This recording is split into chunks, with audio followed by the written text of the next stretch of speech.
Hello दोस्तों, welcome to ICM channel. So I am से discuss करने वाले हैं 3 स्टॉक के बारे में। पहला आपका होने वाला है बजाज फिनसर्व, दूसरा आपका होगा जोमेटो और थर्ड आपका होने वाला है नाइका। तो यार इस वीडियो को पूरा अंत तक देखना, क्योंकि देखो यहाँ पे हम सब क्या डिस्कस करेंगे, बजाज फिनसर्व का गिरावट की वजह क्या है वो तो यार बहुत से लोगों को मालूम है, लेकिन कुछ फंडामेंटल, एक ऐसा फंडामेंटल जो बहुत से लोग यहाँ पे नहीं मालूम होगा, तो अंत तक ज़रूर देखो। और आप सब यहाँ पे और आगे भी डिस्कस करेंगे तो अंत तक ज़रूर देखना। लेकिन उससे पहले यदि आप इस चैनल में नया हो, जरूर से इस चैनल को सब्सक्राइब और वीडियो को लाइक कर सकते हो यदि आपको वीडियो पसंद आए तो पहले डिस्कस करते हैं यहाँ पे। तो यहाँ पे हम सब आपको आ चुका है NSE के डाटा पे, और यहाँ पे आपको देख लेते हैं कि टोटल फर्स्ट ऑफ ऑल जो डिलीवरी कितना देखने को मिल रहा है। तो यहाँ पे आप देख सकते हो कि 42% का यहाँ पे जो है डिलीवरी है, ठीक है। तो सही है, ठीक ठाक डिलीवरी यहाँ पे, एक अच्छा यहाँ पे आपको जो डिलीवरी देखने को मिल रहा है। लेकिन क्या यहाँ पे बाई करना चाहिए? लेकिन उससे पहले मैं एक फंडामेंटल को बताने और देखो यहाँ पे जानते हो जो गिरावट हुआ उसकी यहाँ पे आपको वजह क्या था। जो अनुमान जो था, जो नंबर का यहाँ पे आपको अनुमान जो यहाँ पे मार्केट कर रही थी, उस तरह का यहाँ पे आपको जो है नहीं आते हुए दिखाई दिया नंबर, और उसी की वजह से यहाँ पे गिरावट हुआ। लेकिन एक बहुत से लोग यहाँ पे फोकस नहीं किए, और वो क्या था आपका CAR, इसे हम क्या बोलते हैं आपको, कैपिटल एडिक्वेसी रेशियो, ठीक है। अब यही जो क्या होता है, ठीक है, बहुत से लोगों को तो यहाँ पे नहीं मालूम होगा कि ये जो 3 डिजिट का जो वर्ड है इसे हम सब क्या बोलते, यहाँ होता है क्या और उसका काम क्या होता है। देखो यहाँ पे बहुत बेनिफिट है, ठीक है, इसका यहाँ पे आपको जानना जरूरी। जैसे कि आप जानते हो कि यहाँ पे NPA क्या होता है, यानी कि बैड लोन। अब बहुत से लोग शायद यहाँ पे भी आपको कन्फ्यूजन होगा, तो मैं आपको बता दूँ। देखो यहाँ पे NPA का मतलब होता है बैड लोन, यानी जिससे कि मान लो आपने बैंक से लोन लिया और आपने एक किस्त भी आपने नहीं भरा, और वैसे ही आपको यहाँ पे 3 मंथ आपको हो चुका है, तो फिर बैंक को क्या लगेगा कि उसका पैसा जो यहाँ पे रिटर्न आना बहुत ज़्यादा यहाँ पे दिक्कत है, नहीं तो फिर बहुत ही कम चांस है। ऐसे यहाँ पे आप जो है जान लो। और RBI के गाइडलाइन के अनुसार किसी भी बैंक, किसी भी फाइनेंस की कंपनी, ठीक है, यहाँ पे NPA जो है 3% से ज़्यादा आपका नहीं होना चाहिए, ठीक है। और देखोगे तो इसका बहुत ही अच्छा है सबसे यहाँ पे पहले। और यहाँ पे जो CAR होता है वो क्या होता है आपका, जैसे कि मान लो बहुत सारे बैंक के यहाँ पे NPA जब यहाँ पे 4 चला जाता है या 5 चला जाता है, तो क्या उसके पास बैकअप के लिए कुछ पैसा है या नहीं? ऐसा तो नहीं कि बस वो यहाँ पे लोन दे रही है लेकिन बैकअप जो है उसका है ही नहीं। तो उसके लिए हमसे यहाँ पे चेक करते हैं आपको CAR, और RBI के गाइडलाइन के अनुसार किसी भी फाइनेंस या किसी बैंकिंग कंपनी का यहाँ पे जो है CAR जो नंबर होता है वो कम से कम आपका 9% से ज़्यादा होना चाहिए। और इसका कितना है आपका बजाज फाइनेंस का, ऑलमोस्ट 25% से भी ज़्यादा। तो यहाँ पे खुद आप सोच रहे हो कि कितना अच्छा, यहाँ पे आप समझ रहे हो कि कितना अच्छा यहाँ पे नंबर इस कंपनी का है, तो फिर डरना क्यों है? तो पहले यहाँ पे देखते हैं कि क्या करना क्या नहीं करना, उसके बाद फिर हम सब डिस्कस करेंगे। तो देखो पहले यहाँ पे आपको 2.5% का गिरावट हुआ है और आपका 1430 पे यहाँ पे बंद होते हुए दिखाई दिया है। तो अभी यहाँ पे कुछ भी करने की ज़रूरत नहीं है, क्योंकि जो देखो ऊपर का जो सपोर्ट जो था, जो उस समय जो सपोर्ट था वो था आपका जो 1480 का। अब इसके नीचे अभी आपको ट्रेंड कर रहा है, यानी कि जो लोअर जो सर्किट था, जो लोअर जो लेवल जो मैंने बताया था, सॉरी यहाँ पे आपको 1480 का, और ऊपर का मैंने बताया था यहाँ पे कितना 1530 का ऑलमोस्ट, ठीक है। तो वो जो लेवल है ना, उस लेवल के यहाँ पे फिलहाल आपको नीचे आ चुका है, तो वेट करना है। सॉरी, मैंने यहाँ पे लेवल बताया 1590 का, मैंने आपको जो लेवल बताया था, और जो आपको जो 30 बताया था वो बताया था मैंने एक सपोर्ट बताया था, ठीक है। तो यहाँ पे आपका जो है ये 1480 के नीचे यहाँ पे ये स्टॉक चला गया है, तो अभी आपको कुछ भी करने की ज़रूरत नहीं है। अभी यहाँ पे आपको वेट करना है, ठीक है, वेट ही करो। अब ये बहुत से लोग यहाँ पे सोच रहे हो क्या एवरेज कर ले। हाँ देखो, यदि आपने मान लो बाई किया हुआ है 1800 में, तो फिर यहाँ पे एवरेज कर सकते, क्योंकि आपका जो गैप अप, जो आपका गैप डाउन है वो बहुत ज़्यादा पॉइंट का आपका हो चुका है। तो यहाँ पे आप जो है धीरे धीरे करके एवरेज करो। लेकिन अब मान लो जिसने बाय किया बस 1600 में, और यदि यहाँ पे वो सोच रहे हैं कि अब एवरेज कर लेते हैं, नहीं, ज़्यादा पॉइंट का यहाँ पे फर्क नहीं है, तो फिर आपको यहाँ पे एवरेज नहीं करना है। हाँ मान लो यदि आपको 1200-1300 में आ जाता है, जो मेरे हिसाब से यहाँ पे यदि डाउन जाता है, तो बहुत ही एक अच्छा चीज़ होगा, बहुत एक अच्छा मौका होगा। लेकिन देखो बोलना आसान होता है कि यहाँ पे 1200 में आ जाए, 1100 में, जिनके पास स्टॉक रहता है उसे ही मालूम चलता है कि हर गिरावट का जो है यहाँ पे क्या दर्द होता है, ठीक है। तो ये सब यहाँ पे थॉट मत रखो कि यहाँ पे जितना डाउन जाएगा उतना बाय करेंगे, ऐसा होगा तो एक आपको अच्छा बेनिफिट है। लेकिन बहुत से लोग यहाँ पे डर से जो है शेयर सेल भी कर देते हैं, ये जानकर भी कि ये स्टॉक कितना ज़्यादा आपको यहाँ पे अच्छा है, इसमें क्या काबिलियत है, तो ये ना हो, ठीक है। लेकिन तो जब यहाँ पे टेक्निकल, जब यहाँ पे जब आपको बेरिश जाता है ना, तो स्टॉक आपको हद से ज़्यादा भी आपको टूट जाता है, और जब टूटेगा तो फिर यहाँ पे डरना आपको बिल्कुल भी नहीं है। मैं बार बार बोल रहा हूँ यहाँ पे डरना नहीं, क्योंकि मैंने जो फंडामेंटल इसके रिगार्डिंग बहुत सारे वीडियो मैंने यहाँ पे बनाया हुआ है, तो वो भी यहाँ पे जाके चेक कर सकते हो। तो इसलिए मैं बता रहा हूँ कि कंपनी अच्छी अच्छी है, आपको होल्ड करना है। प्लस साथ साथ यहाँ पे बहुत सारे ब्रोकर भी टारगेट दिए हैं जो मैंने बहुत सारे वीडियो में डिस्कस भी किया, जैसे कि आपको शेयर खान ने टारगेट दिया है 1950 का, और यही सेम टारगेट यहाँ पे आपका जो एयरटेल बेसिस का भी है।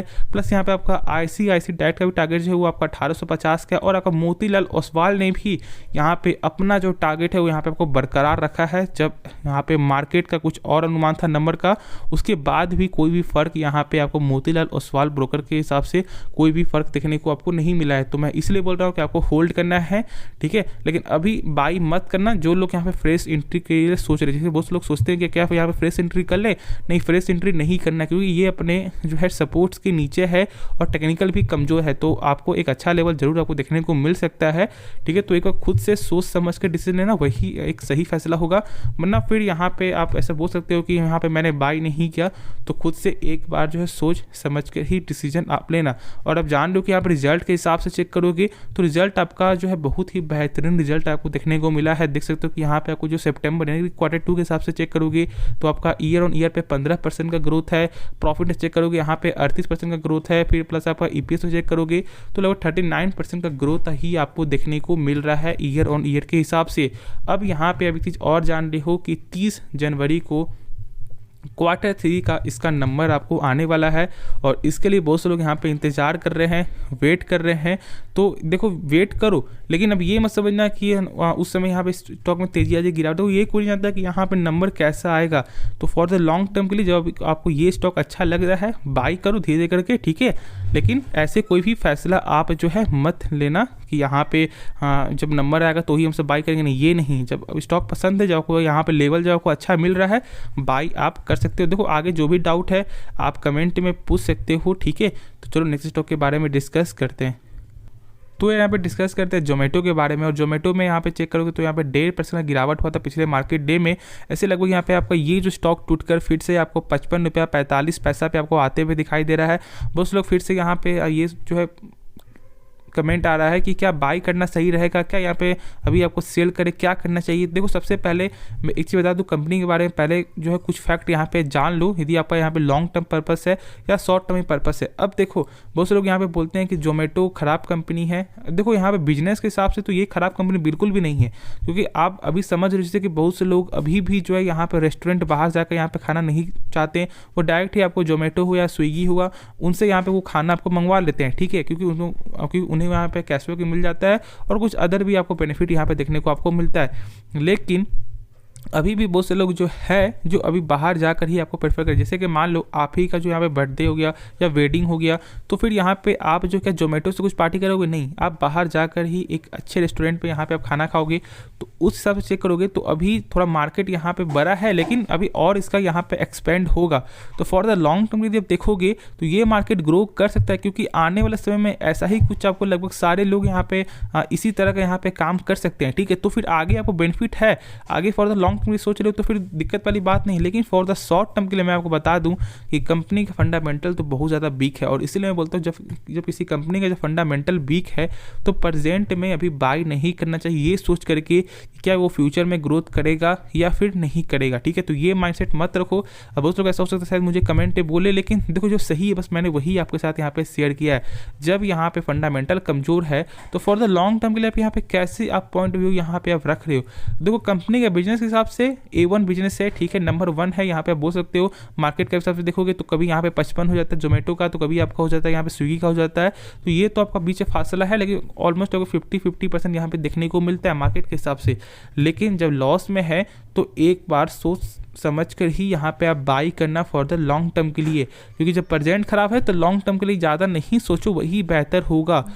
तो आपके पास है, होल्ड करो, लेकिन मैं एवरेज करने का यहाँ पे बिल्कुल सलाह नहीं देता। और बाई करना है तो शॉर्ट टर्म के लिए यहाँ पे आप स्टॉप लॉस लगा कर ही कोई भी ट्रेड यहाँ पे आप लेना, लेकिन ऐसे लॉन्ग टर्म के लिए मत लो, वही अभी अच्छा है। जब यहाँ पे इसका नंबर जब आपको सही हो जाएगा ना, उसके बाद यहाँ पे आप 200 के प्राइस से बाई करो, 300 के प्राइस से बाई करो, कोई फर्क नहीं पड़ता।